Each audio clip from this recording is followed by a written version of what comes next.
Ya, terima kasih rekan-rekan pers yang telah hadir di Pengadilan Negeri Jakarta Selatan. Kami dari kuasa hukum Bu Maya sebagai penggugat, yang mana agenda hari ini adalah agenda pemeriksaan saksi dari penggugat. Dan sekarang ini lagi skor karena isoma tadi kata majelis hakim, kita akan melanjutkan lagi nanti pemeriksaan saksi-saksi. Ada saksi lagi nanti. Saksi yang pertama tadi ditunda, kemudian nanti dilanjutkan, dan kemudian ada saksi berikutnya. Nah, dalam hal ini tadi fakta-fakta persidangan telah terungkap bahwa memang klien kami sebagai penggugat yang mana telah menyerahkan uang sebesar, kalau dinilai dari rupiah itu 8 miliar kepada tergugat 1 dan tergugat 2, yang itu tergugat 1 yang bernama Marlon yang sebagai direktur di perusahaan PT Citra, dan kemudian Koreta itu adalah sebagai komisaris. Nah, fakta-fakta yang disampaikan di persidangan telah disampaikan di depan majelis hakim. Jadi kami berharap nanti saksi yang berikutnya juga menerangkan fakta-fakta bahwa penyerahan uang itu kepada tergugat 1 yaitu Marlon, dan tergugat 2-nya itu adalah Koreta. Barangkali itu yang perlu disampaikan. Saksinya sendiri pada saat peristiwa itu hadir ada atau gimana? Iya, hadir. Jadi pada saat kronologis kejadian ini, saksi tersebut yang menyerahkan uang kepada tergugat 1 yaitu Marlon di rumahnya Bu Maya, Bu Miana, ya, di rumah saksi. Jadi diserahkan di sana, uang tersebut adalah uang penggugat, dan diserahkan saksi yaitu yang bernama Miana kepada Marlon sebagai tergugat 1. Pada saat menyerahkan uang apa aja waktu itu? Pada saat penyerahan uang tersebut tidak ada, karena ibu sebagai penggugat Bu Maya itu menyerahkan uang kepada Bu Miani, dan penyerahan uang itu ada bukti-bukti kwitansi serah terimanya. Oke. Mbak Maya sendiri, apa sih yang buat Mbak Maya yakin saat itu menyerahkan duit besar seperti itu? Waktu itu saya diajak sama Mbak Hitam Ramona, dia itu manajernya Hamis Daud. Dia setiap hari datang ke rumah saya untuk ngajak saya untuk kerjasama mencari bisnis dengan Ibu Koreta. Kan saya pikir karena Ibu Koreta itu seorang pejabat yang sosialita, terus dia pernah menjadi bukan pembawa berita di TVRI. Ya, setiap hari saya didatangin sama Vita untuk saya diojok-ojokin untuk berbisnis ini. Nah, akhirnya sampai saat ini pas sudah berjalan dan bisnis tidak jalan, saya hanya minta modal saya kembali. Dan mereka tidak menemui saya. Mereka hilang. Begitu aja. Hanya pernah sekali telepon, saya nggak enak Bu Jen, saya malu. Kok yang saya dapat bukan uang saya kembali, kenapa malu? Gitu loh. Kayak nggak ada tanggung jawabnya. Justru saya juga maunya kekeluargaan gitu loh. Saya tidak kenal, saya tidak akan mengeluarkan uang sebanyak 8M karena saya sudah percaya dengan Ibu Koreta. Saya tidak mengenal Marlon, saya tidak mengenal Res Margareta, Vita. Buat apa saya mengeluarkan uang buat mereka sebegitu banyaknya? Yang saya pegang hanya Ibu Koreta Louis, istri pejabat Polri yang masih aktif sosialita, masih ikut wawancara broadcast, bergaul dengan artis. Masa sih mau menurut saya uang sekecil menurut dia, kalau itu besar buat saya, karena itu tabungan saya dari dulu. Saya mencari uang itu dari saya belum menikah. Saya menjadi artis, saya kerja apa aja, saya tabung sampai sekarang ini. Saya tidak mau meminta uang pada suami saya. Sebisa mungkin saya tabung hasil saya mau kembangkan, ternyata hasilnya seperti ini. Di mana tanggung jawabnya Vita Ramona yang katanya manajer artis Hamis Daud? Kemana dia? Kenapa bilangnya malu? Tapi waktu datang ke rumah saya, dia nggak ada malu-malunya, tiap hari datang. Iming-imingnya apa waktu itu dari Vita Ramona sendiri? Dia bilang gini, ayo dong Bujen, uangnya dikembangkan, ayo kita bisnis dengan Ibu Coretta Louis gitu loh. Dia bersama Grace Margareta. Kalau Marlon itu hanya suruhannya Ibu Coretta.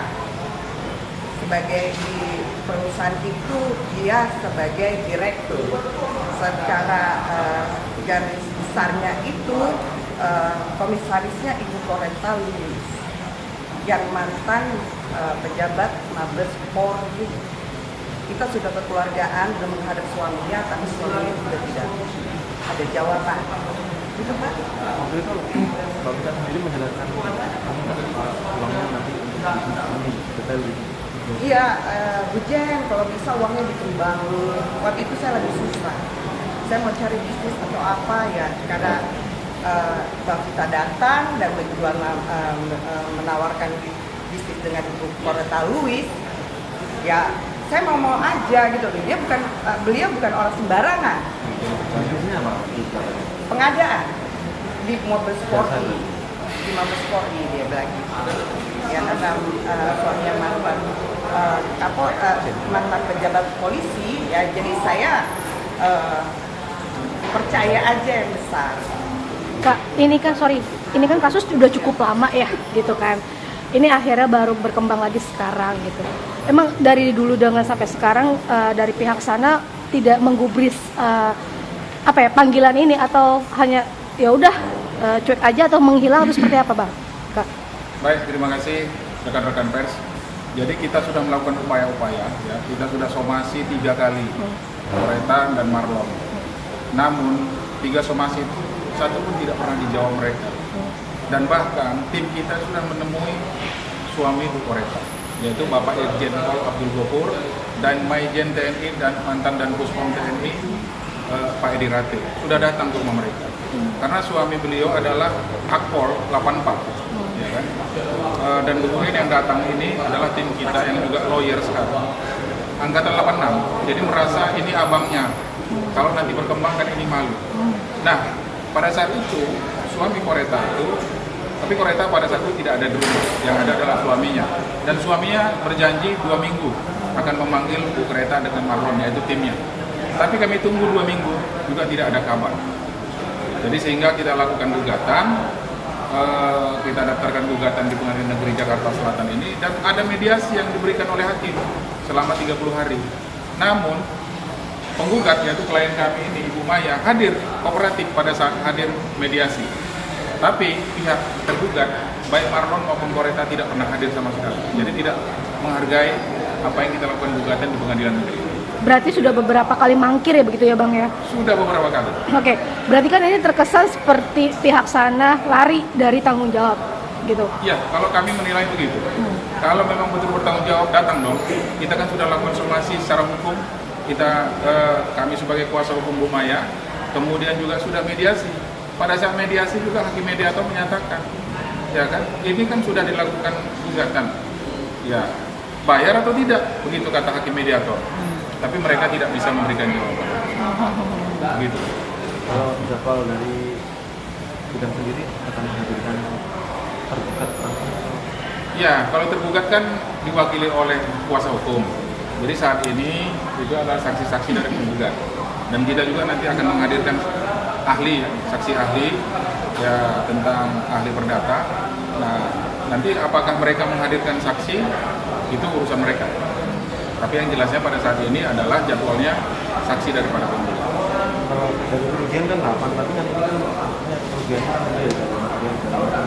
Berarti kalau dari gugatannya apa? Ya, hanya jadi kembalikan aja atau? Ya, jadi kami melakukan gugatan itu kalau dijumlahkan dengan rupiah sekarang itu 8 miliar dan kami melakukan gugatan immaterialnya 10 miliar. Kurang lebih ya, 10 miliar. Kami berharap bukan hanya pokoknya saja dibayar, tapi dengan 10 miliar jadi 18 miliar. Bang, ini kan bisa dibilang abang sendiri sebagai kuasa hukum ada menaruh curiga nggak sih? Karena ini kan berlarut-larut gitu kan. Apalagi mohon maaf yang bersangkutan adalah petinggi di kepolisian gitu. Ada nggak sih bang kecurigaan bahwa mungkin ada permainan atau seperti apa?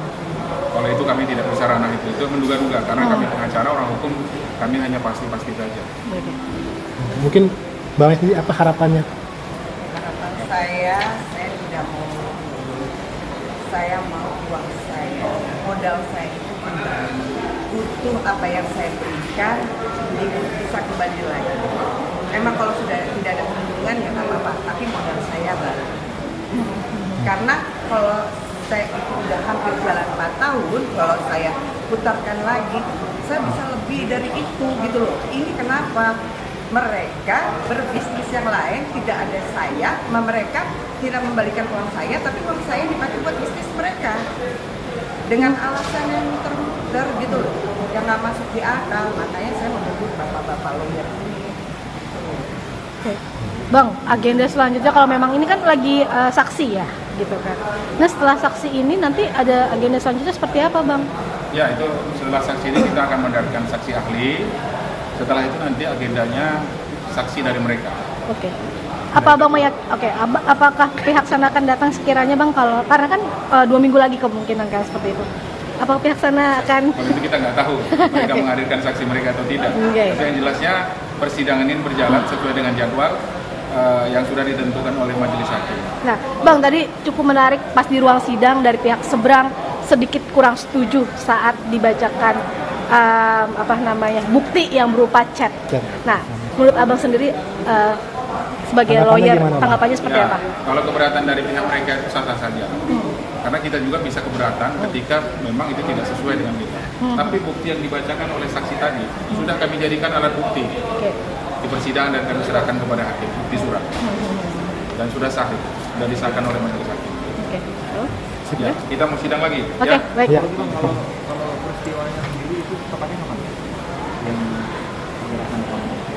Pada tahun 2021. Ya, saat pertemuan pertama itu langsung kita bagi, langsung mereka minta uangnya itu langsung kita beri. Pertemuan cash ya itu sebagai rupiah. Nah, yang pertemuan kedua itu semuanya saya serahkan yang dolar semua. Jadi $10.000 US. Termin satunya di tanggal 20. Tanggal 19 April 2021.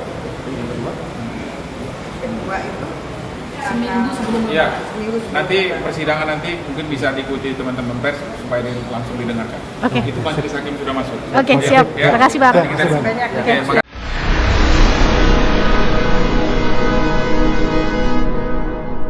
Jadi jangan lupa untuk subscribe Cumi Cumi. Ditekan ya tombol lonceng merahnya.